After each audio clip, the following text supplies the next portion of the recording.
Hi hello ಪ್ರೀತಿಯ ವಿದ್ಯಾರ್ಥಿ ಮಿತ್ರರೇ, ಪುನರ್ವೇಜು ಸಂಸ್ಕಾರ್ಗೆ ಸ್ವಾಗತ ಸುಸ್ವಾಗತ. ವಿದ್ಯಾರ್ಥಿ ಮಿತ್ರರೇ, ನಿಮ್ಮ ಸೆಕೆಂಡ್ PUC ಆ್ಯನ್ಯುವಲ್ ಎಕ್ಸಾಮ್ನಲ್ಲಿ ಕೇಳಲಾಗುವಂತಹ ಪದ್ಯ ಭಾಗದಲ್ಲಿ ಕೇಳಲಾಗುವಂತಹ 2 ಅಂಕದ ಪ್ರಶ್ನೆಗಳನ್ನು ಉತ್ತರ ಸಮೇತ ನಾವು ಪ್ರಸ್ತುತಪಡಿಸ್ತಾ ಇದ್ದೇವೆ.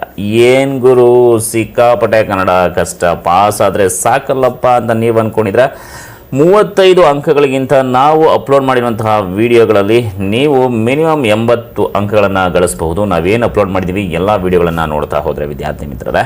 ಹಾಗೆಯೇ ಈ ಒಂದು ವಿಡಿಯೋವನ್ನು ನೋಡೋದಕ್ಕಿಂತ ಮುಂಚೆ ಇನ್ನೂ ಕೂಡ ನೀವು ನಮ್ಮ ಚಾನಲ್ಗೆ ಸಬ್ಸ್ಕ್ರೈಬ್ ಆಗಿಲ್ಲ ಅಂದರೆ ಸಬ್ಸ್ಕ್ರೈಬ್ ಮಾಡಿ. ಯಾಕಪ್ಪ ಅಂತಂದರೆ ನಿಮಗೆ ಯಾವ ಒಂದು ಸಬ್ಜೆಕ್ಟ್ಸ್ ಬೇಕು ಅನ್ನೋದನ್ನು ಕಮೆಂಟ್ ಬಾಕ್ಸ್ನಲ್ಲಿ ಕಮೆಂಟ್ ಮಾಡಿದ್ರೆ ಅದಕ್ಕೆ ಆನ್ಸರ್ಸ್, ಹಾಗೆಯೇ ಸ್ಕಾಲರ್ಶಿಪ್ ಅನೌನ್ಸ್ಮೆಂಟ್ ಮತ್ತು ಎಲ್ಲ ರೀತಿಯಾದಂಥ ಶೈಕ್ಷಣಿಕ ಮಾಹಿತಿಗಳನ್ನು ನಾವು ನಿಮಗೆ ತಿಳಿಸ್ಕೊಡ್ತಾ ಹೋಗ್ತಾ ಇರ್ತೇವೆ. ಮತ್ತೆ ಹಾಗೆ ತಡ ಸಬ್ಸ್ಕ್ರೈಬ್ ಮಾಡಿ, ಪಕ್ಕದಲ್ಲಿರುವಂಥ ಬೆಲ್ ಐಕನ್ನ ಕ್ಲಿಕ್ ಮಾಡಿ, ಲೈಕ್ ಮಾಡಿ. ಈ ಒಂದು ವಿಡಿಯೋಗೆ 50 ಲೈಕ್ಸ್ ಎಕ್ಸ್ಪೆಕ್ಟ್ ಮಾಡ್ಬೋದಲ್ವಾ? ಹಾಗೆಯೇ ನಮ್ಮ ಈ ಒಂದು ಕೆಲಸ ನಿಮಗೆ ಇಷ್ಟ ಆಗಿದ್ರೆ, ನಮ್ಮ ಈ ವರ್ಕ್ ನಿಮಗೆ ಇಷ್ಟ ಆಗಿದ್ರೆ ನಮ್ಮ ಫೋನ್ಪೇ ಮತ್ತು ಗೂಗಲ್ ಪೇ ನಂಬರ್ನ ಡಿಸ್ಕ್ರಿಪ್ಷನ್ ಬಾಕ್ಸ್ನಲ್ಲಿ ಹಾಕಿದ್ದೇವೆ. ಸೊ ನೀವು ನಿಮಗೆ ಎಷ್ಟಾಗುತ್ತೋ ಅಷ್ಟನ್ನು ನೀವು ನಮ್ಮ ಒಂದು ಚಾನಲ್ಗೆ ಆರ್ಥಿಕ ಸಹಾಯವನ್ನು ಕೂಡ ನೀವು ಮಾಡಬಹುದು ವಿದ್ಯಾರ್ಥಿ ಮಿತ್ರರೇ. ಸೊ ಬನ್ನಿ ಈಗ ವಿಡಿಯೋನ ಶುರು ಮಾಡೋಣ. ಅದರಲ್ಲಿ ಮೊದಲನೆಯ ಪ್ರಶ್ನೆ, ಬಹುರೂಪಿಣಿ ವಿದ್ಯೆಯು ರಾವಣನಿಗೆ ಏನೆಂದು ಆಶ್ವಾಸನೆ ಇತ್ತಿತು? ಉತ್ತರ, ಬಹುರೂಪಿಣಿ ವಿದ್ಯೆಯು ಚಕ್ರಧರನಾದ ಲಕ್ಷ್ಮಣನನ್ನು, ಚರಮ ದೇಹಧಾರಿಯಾದ ರಾಮನನ್ನು ಉಳಿಸಿ ಉಳಿದವರನ್ನು ಉಳಿಸುವುದಿಲ್ಲ, ಅಂದರೆ ಸಾಯಿಸುತ್ತೇನೆಂದು ಆಶ್ವಾಸನೆ ಇತ್ತಿತು. ಎರಡನೆಯ ಪ್ರಶ್ನೆ, ರಾವಣ ತನ್ನ ಅಂತಃಪುರದ ಸ್ತ್ರೀಯರನ್ನು ಹೇಗೆ ಸಂತೈಸಿದನು?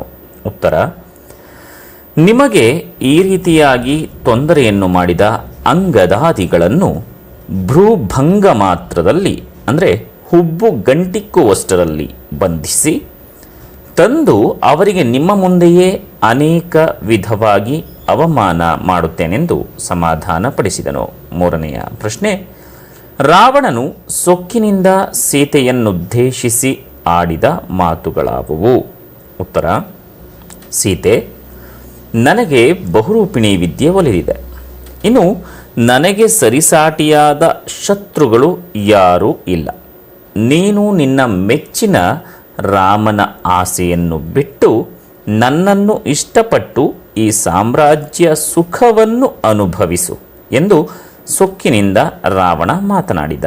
ನಾಲ್ಕನೆಯ ಪ್ರಶ್ನೆ, ರಾವಣನು ತನ್ನ ಆಪ್ತರನ್ನು ಕುರಿತು ಏನೆಂದು ಹೇಳಿದನು? ಉತ್ತರ, ಗುಣಪರಿಪಾಲಕಳಾದ ಸೀತೆ ನನಗೆ ಮನಸ್ಸು ಕೊಡಲಿಲ್ಲ. ನನ್ನ ಶ್ರೇಷ್ಠವಾದ ವಸ್ತ್ರ, ದೇಹ, ಸೌಂದರ್ಯವನ್ನು ಇಷ್ಟಪಡದೆ ಈ ಖೇಚರ ರಾಜ್ಯ ಲಕ್ಷ್ಮಿಯನ್ನು ಹುಲ್ಲು ಕಡ್ಡಿಗೆ ಸಮಾನಾಗಿ ಭಾವಿಸಿದಳು. ಇಂತಹ ಸಂದರ್ಭದಲ್ಲಿ ಪರಾಕ್ರಮಿಯಾದ ನಾನು ಅವಳನ್ನು ಅಪೇಕ್ಷಿಸಿ ತನ್ನ ಗೌರವವನ್ನು ಕಡಿಮೆ ಮಾಡಿಕೊಳ್ಳುವುದಿಲ್ಲವೆಂದು ಆಪ್ತರಿಗೆ ಹೇಳಿದ.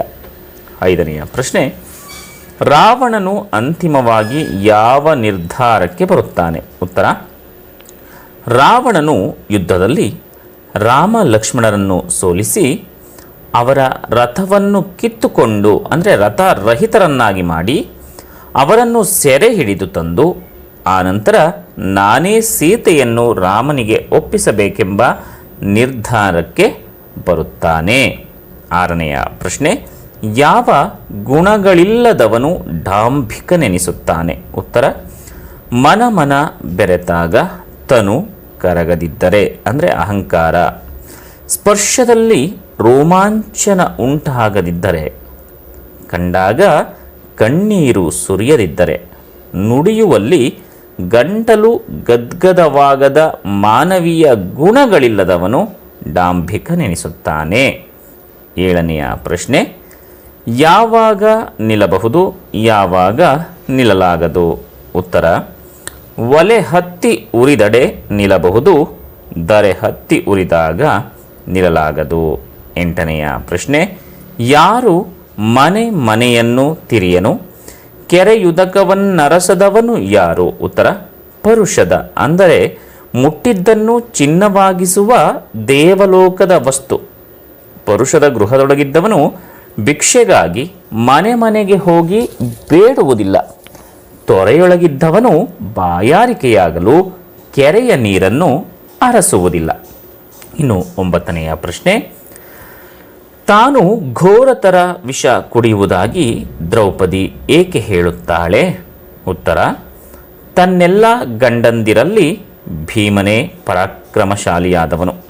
ದುಷ್ಟ ಕೀಚಕನ ತೊಂದರೆಯನ್ನು ಅವನಿಗೆ ಹೇಳುವೆನು. ಒಂದು ವೇಳೆ ಆ ಭೀಮನು ದುಷ್ಟ ಕೀಚಕನಿಂದ ತನ್ನನ್ನು ಕಾಪಾಡಲು ಸಾಮರ್ಥ್ಯವಿಲ್ಲದಿದ್ದರೆ ಘೋರತರ ವಿಷ ಕುಡಿಯುವುದಾಗಿ ದ್ರೌಪದಿ ಹೇಳುತ್ತಾಳೆ. 10ನೆಯ ಪ್ರಶ್ನೆ: ಗಂಡರೈವರಾರು, ಮೂರು ಲೋಕದ ಗಂಡರಾರು? ಹೆಸರಿಸಿ. ಉತ್ತರ: ಗಂಡರೈವರು ಪಾಂಡವರು. ಮೂರು ಲೋಕದ ಗಂಡರು ಯುಧಿಷ್ಠಿರ, ಭೀಮ, ಅರ್ಜುನ, ನಕುಲ ಮತ್ತು ಸಹದೇವ. 11ನೆಯ ಪ್ರಶ್ನೆ: ಹೆಂಡತಿಯ ಹರಿಬಕ್ಕಾಗಿ ಗಂಡುಗೂಸು ಏನು ಮಾಡುತ್ತಾನೆ?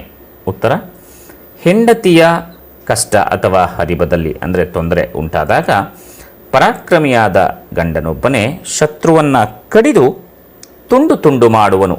ಇಲ್ಲದಿದ್ದರೆ ತಾನೇ ಹೋರಾಡಿ ಮಡಿಯುತ್ತಾನೆ. 12ನೆಯ ಪ್ರಶ್ನೆ: ಯಾರಿಂದ ಯಾವುದನ್ನು ಹೇಗೆ ಕಲಿಯಬೇಕೆಂದು ಸೋಮನಾಥನು ಹೇಳಿದ್ದಾನೆ? ಉತ್ತರ: ಕೆಲವನ್ನ ತಿಳಿದವರಿಂದ, ಕೆಲವನ್ನು ಶಾಸ್ತ್ರ ಕೃತಿಗಳನ್ನು ಓದುವುದನ್ನು ಕೇಳುತ್ತಾ, ಕೆಲವನ್ನು ಮಾಡುವವರಿಂದ ಕಂಡು ಅಥವಾ ನೋಡಿ, ಕೆಲವನ್ನ ತಾನೇ ಸುಜ್ಞಾನದಿಂದ ನೋಡುತ್ತಾ, ಕೆಲವನ್ನು ಒಳ್ಳೆಯ ಜನರ ಸಹವಾಸದಿಂದ ಕಲಿಯಬೇಕೆಂದು ಸೋಮನಾಥನು ಹೇಳಿದ್ದಾನೆ.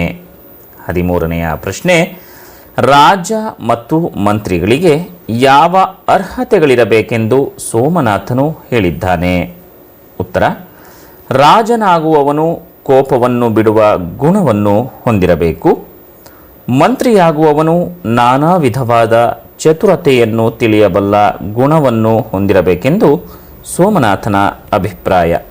14ನೆಯ ಪ್ರಶ್ನೆ: ಶುಚಿ ಮತ್ತು ಸ್ವಾದಗಳನ್ನು ಕುರಿತು ಸೋಮನಾಥನ ಅಭಿಪ್ರಾಯವೇನು? ಉತ್ತರ: ಹೊಟ್ಟೆಯಲ್ಲಿ ಕೊಳಕನ್ನು ತುಂಬಿಕೊಂಡು ಮೇಲೆ ಸ್ನಾನ ಮಾಡಿದರೆ ಅದು ಶುಚಿತ್ವವೆನಿಸುವುದಿಲ್ಲ.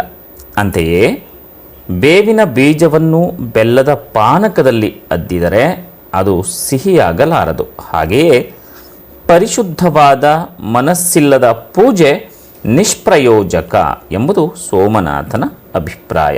ಇನ್ನು 15ನೆಯ ಪ್ರಶ್ನೆ: ಜಾಲಿಯ ಮರದ ನಿರರ್ಥಕತೆಯನ್ನು ಪುರಂದರದಾಸರು ಹೇಗೆ ತಿಳಿಸಿದ್ದಾರೆ?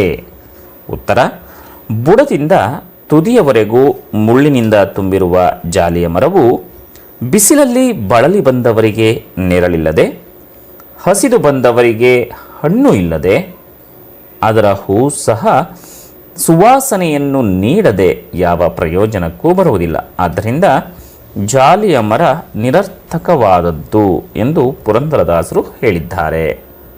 16ನೆಯ ಪ್ರಶ್ನೆ: ಯಾರಿಗೆ ತತ್ವಜ್ಞಾನ ಹೇಳಿ ಪ್ರಯೋಜನವಿಲ್ಲ?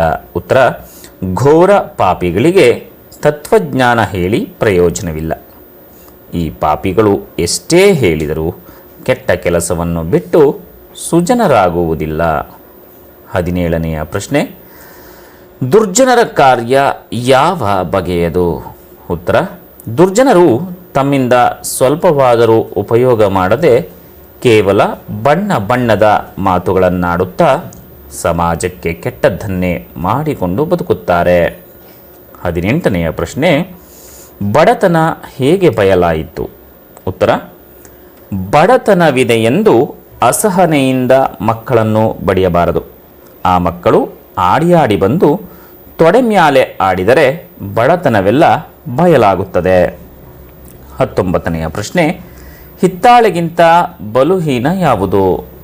ಉತ್ತರ: ಉತ್ತಮರ ಗೆಳೆತನ ಮಾಡದೆ ಬುದ್ಧಿಹೀನರ ಅಂದರೆ ದುಷ್ಟರ ಗೆಳೆತನ ಮಾಡಿದರೆ ನಮ್ಮ ವ್ಯಕ್ತಿತ್ವ ಹಿತ್ತಾಳೆಗಿಂತಲೂ ಬಲು ಹೀನವಾಗುತ್ತದೆ.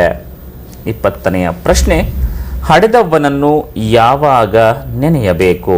ಉತ್ತರ: ಹಡೆದವ್ವನನ್ನು ಊರೆಲ್ಲ ಊಟ ಮಾಡಿ ಮಲಗಿದ ಮೇಲೆ ಆಕಾಶದಲ್ಲಿ ಬೆಳ್ಳಿ ಚುಕ್ಕಿ ಮೂಡಿದಾಗ ಹಡೆದವನ ನೆನೆಯಬೇಕು. 21ನೆಯ ಪ್ರಶ್ನೆ: ಹಡೆದ ತಂದೆ ತಾಯಿಯರ ಮಹತ್ವ ತಿಳಿಸಿರಿ. ಉತ್ತರ: ಉಂಗುರ ಉಡಿದಾರ ಮುರಿದರೆ ಮಾಡಿಸಬಹುದು, ಹೆಂಡತಿ ಸತ್ತರೆ ಮತ್ತೊಬ್ಬಳನ್ನು ತರಬಹುದು, ಆದರೆ ತಂದೆ ತಾಯಿಯರನ್ನು ಕಳೆದುಕೊಂಡರೆ ಮತ್ತೆ ತರಲಾಗುವುದಿಲ್ಲ. 22ನೆಯ ಪ್ರಶ್ನೆ, ಕವಿ ಬೇಂದ್ರೆ ಮಕ್ಕಳಿಗೆ ಬಾಳಿನ ಬಗ್ಗೆ ಕೊಡುವ ಸಂದೇಶವೇನು? ಉತ್ತರ, ಮಕ್ಕಳೇ, ಹುಸಿನಿದ್ದೆ ಸಾಕು, ಈ ತುಂಬಿ ಬಾಳು ತುಂಬಿರುವ ತನಕ ತುಂಬಿ ಕುಡಿಯಬೇಕೆಂದು ಸಂದೇಶ ನೀಡುತ್ತಾರೆ. 23ನೆಯ ಪ್ರಶ್ನೆ,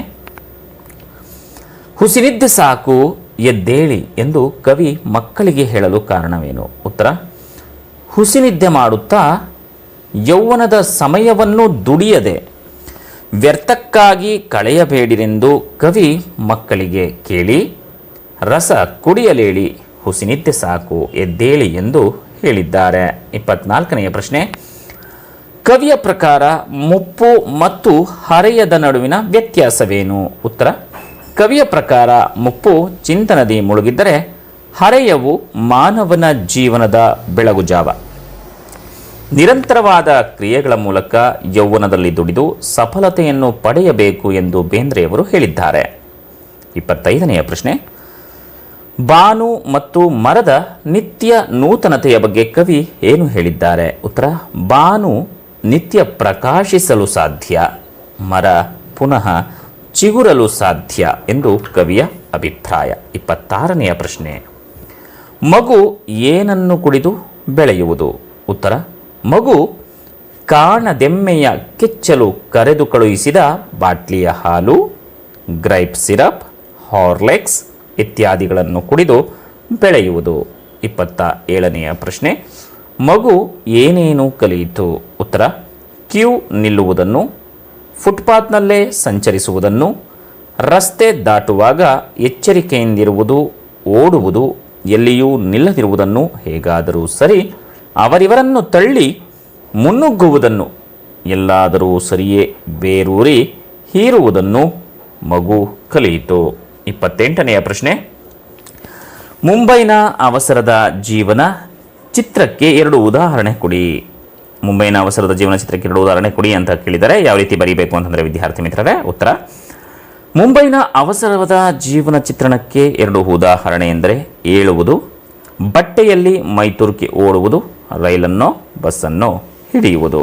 29ನೆಯ ಪ್ರಶ್ನೆ, ಶಿಲುಬೆಗೇರಿದ ಯೇಸುವಿನ ದೇಹ ಯಾರಿಗೆ ಏನನ್ನು ಅನ್ನುವಂತಿದೆ? ಉತ್ತರ, ಶಿಲುಬೆಗೇರಿದ ಯೇಸುವಿನ ಮುಖಮುದ್ರೆ ನೋವಿನಲ್ಲೂ ಒಳ್ಳೆಯ ಮಾತನ್ನೇ ನುಡಿವಂತೆ, ಕೊಲೆಗಡುಕ ಬರಬ್ಬನ ವಕಾಲತ್ತು ವಹಿಸಿದವರಿಗೆ, ಅಕ್ಕಪಕ್ಕ ಕಳ್ಳನ ತೂಗಿ ಸನ್ಮಾನಿಸಿದವರಿಗೆ ಮನ್ನಿಸಲಿ ನಿಮ್ಮನ್ನು ಆ ದೇವರೇ ಅನ್ನುವಂತಿದೆ. ಇನ್ನು 30ನೆಯ ಪ್ರಶ್ನೆ, ಯಾವ ಸಂದೇಶವನ್ನು ನೀಡುವ ರೀತಿಯಲ್ಲಿ ಜೀಸಸ್ ಶಿಲುಬೆಯೇರಿದ್ದಾನೆ? ಉತ್ತರ, ನಿಮ್ಮ ಸಾಮ್ರಾಜ್ಯ ಇರುವ ತನಕ ಮಾತ್ರ, ನಂತರ ನಿಮ್ಮ ಕ್ರೋಧ ತಿಳಿಗೇಡಿತನಕ್ಕೆ ತುಪ್ಪ ಸುರಿಯಲು, ದುಷ್ಟತನವನ್ನು ನಾಶ ಮಾಡಲು ದೈವಿ ರಾಜ್ಯ ಬಂದೇ ತೀರುತ್ತದೆ ಎಂಬ ಸಂದೇಶವನ್ನು ನೀಡುವ ರೀತಿಯಲ್ಲಿ ಜೀಸಸ್ ಶಿಲುಬೆಯೇರಿದ್ದಾನೆ. ವಿದ್ಯಾರ್ಥಿ ಮಿತ್ರರೇ, ಇದಿಷ್ಟು ನಿಮ್ಮ ಸೆಕೆಂಡ್ PUC ಆ್ಯನ್ಯುವಲ್ ಎಕ್ಸಾಮ್ನಲ್ಲಿ ಕೇಳಲಾಗುವಂತಹ 2 ಅಂಕದ ಪ್ರಶ್ನೆಗಳು ಮತ್ತು ಉತ್ತರಗಳು ಆಗಿದೆ ಪದ್ಯ ಭಾಗದ್ದು. ಹಾಗೆಯೇ ನಮಗೆ ನೀವು ಸಪೋರ್ಟ್ ಮಾಡಬೇಕು ಅಂತಂದರೆ ನಮ್ಮ ಗೂಗಲ್ ಪೇ ಮತ್ತು ಫೋನ್ಪೇ ನಂಬರ್ನ ನಾವು ಡಿಸ್ಕ್ರಿಪ್ಷನ್ ಬಾಕ್ಸ್ನಲ್ಲಿ ಹಾಕಿದ್ದೇವೆ.